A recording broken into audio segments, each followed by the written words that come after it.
Well, do you want to make a UGC like this without Blender? Here's how. Search up Roblox dummy.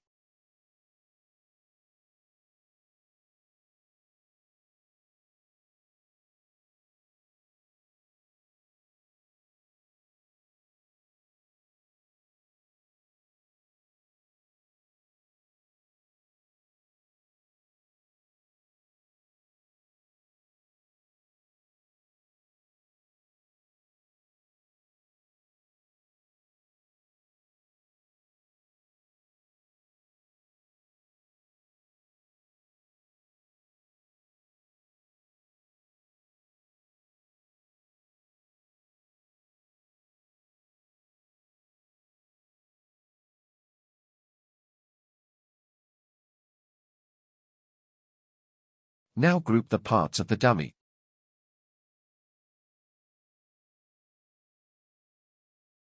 Well, you can create anything you want. I'ma skip my part. Well, I made a top hat. Now click on Export on the top right.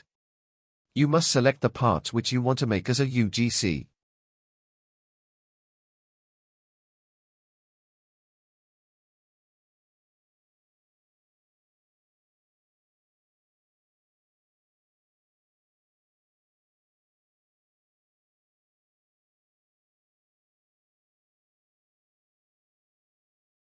Now click on OBJ. Now you should do the normal procedures and be able to make the UGC and upload it for 750 Robux. If this video helped, like and subscribe. It does help out a ton. Also join my Discord server. Well, see you guys in the next video.